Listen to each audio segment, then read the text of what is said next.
Most people undercharge because they price from their insecurity.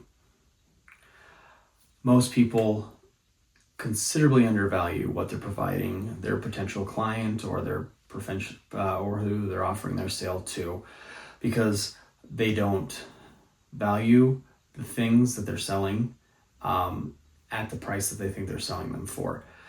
Mostly because it's a skill that they already have, and so they feel like it's easy for them, so charging the appropriate price for it seems absurd to them. But in reality, they're selling an item to something or a service to somebody that doesn't have those skills, or doesn't want to spend the time to gain those skills, or doesn't have the time to complete those skills, those services, because they have other things that they value more than it, whether that's time.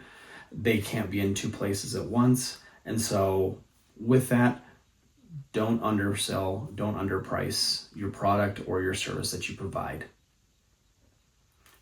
In the end, you're not selling what you're actually selling. You're not selling the time, you're not selling the item that you're selling the outcome.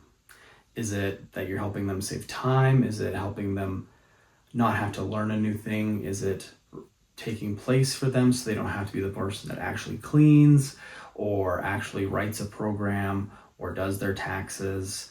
That's not what you're selling. Even though that is what you're providing them, what you're selling them is the outcome of those. You're selling them, if it's a cleaning service, you're selling them a clean house. If it's doing their taxes, it's selling them not the frustration of having to do their taxes or learn tax code. If it's building a website, even if they're a tech-savvy person, they don't have to spend the time of actually going through and completing that task. So in the end, what is the outcome that you're selling them? When identifying what your price should be for your product or your service, there are three main anchors that you should follow to help price this out. First anchor is market anchor. What this is comparing against others in your market that do exactly what you do.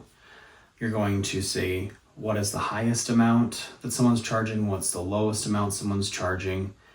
And then see where you want to be inside that. I would never suggest being the lowest in a market, because oftentimes people instantly think that you are not valuable, like what the service you provide is not valuable or is not quality. So I'd stay away from that. All you're going to get is a lot of headache, because you're going to have fewer people who call you up. And then the people who do call you are there just solely because they want the lowest price, and they usually complain the most.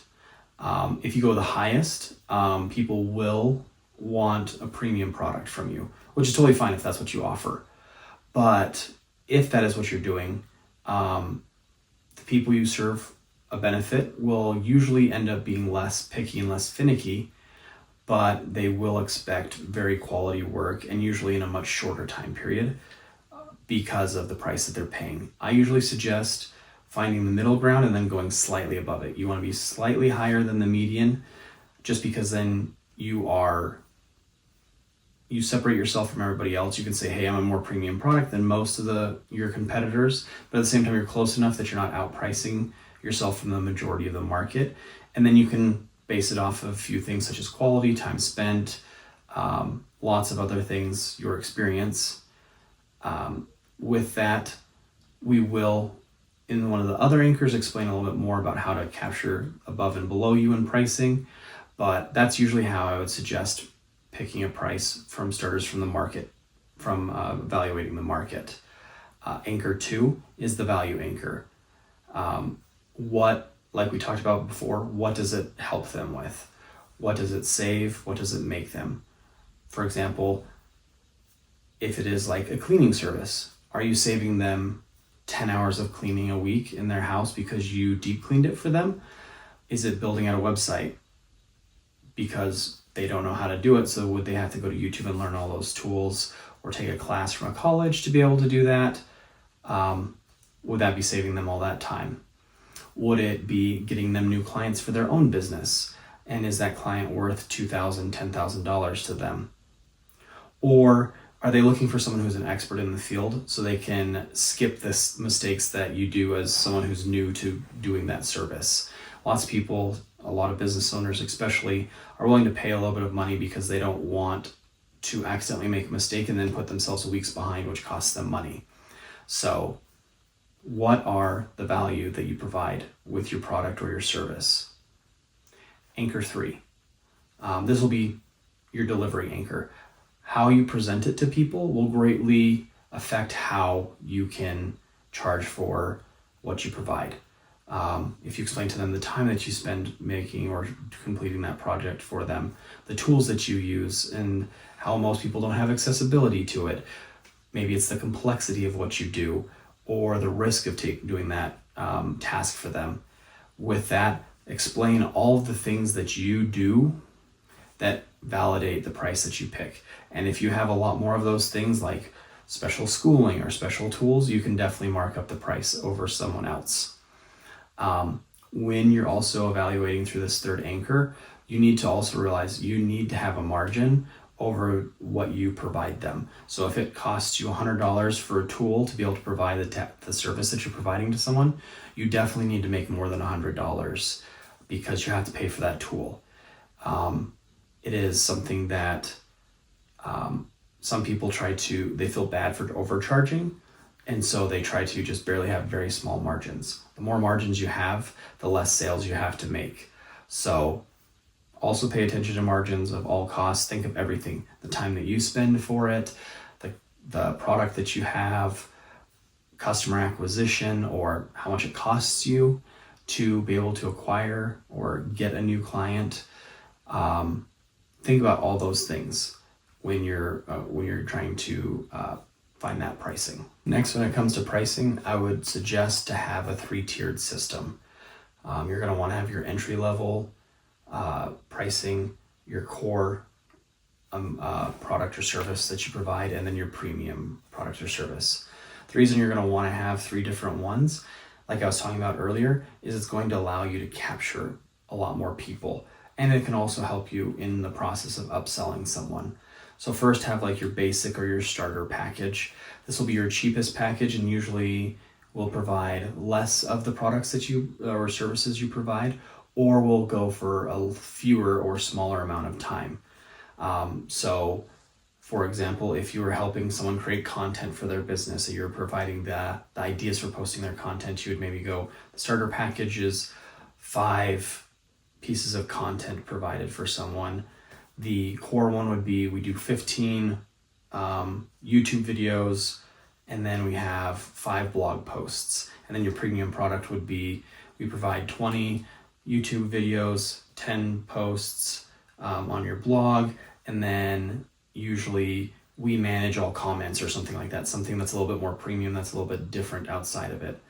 And the reason you want to do this is it helps you capture more people, everybody at their different price point. It makes it so you can be helpful to people even if they can't afford your highest product, your highest package.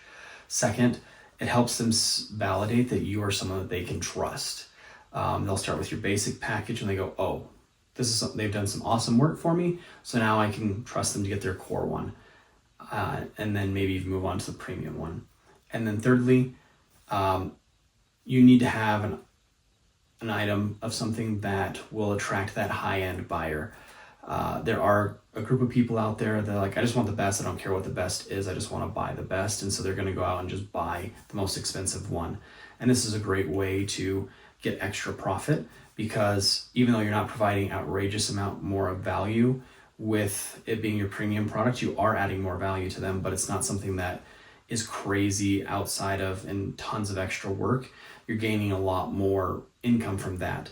One of the big ones for like coaching is they go, okay, like a coaching system will be, oh, you get to talk to me once a week, and we go through there. Whereas the premium package will be like, hey, I will sit down with you when we start and write out the whole plan. Then we'll meet and talk twice a week instead of just once a week. And you can text me or email me, and I'll respond throughout the week to answer your questions. While none of that is exorbitantly more than what they would be offering in their normal coaching program, but they're charging 2, 3, 4 times that, where outside of their normal program. Part of also with evaluating your prices is eventually you will have to change them. When you're looking at changing your prices, there's a lot of things to look at. One of them obviously is with inflation, you'll eventually want to raise your prices. But what actually will be more detrimental to when you need to know when to change your prices are based off a few things. One would be maybe your demand is becoming extremely consistent. So maybe you want to raise your prices so you can buy back a little bit more of your time because you charge more, you don't have to take on as many clients. Another one might be that you're getting too many quick yeses. So people are saying yes to your product or service like almost immediately. There's no convincing that has to happen.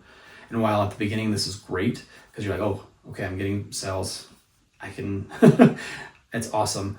But eventually those quick yeses means that you're probably undervaluing yourself for what you're providing. So raise those prices. Not everyone should be immediately saying yes unless you're the only person in the game in your area or online, which is extremely rare. So if someone's saying yes way too quickly and that's happening on a consistent basis, you're probably undervaluing your product or service. Thirdly, is if your schedule is just getting way too full.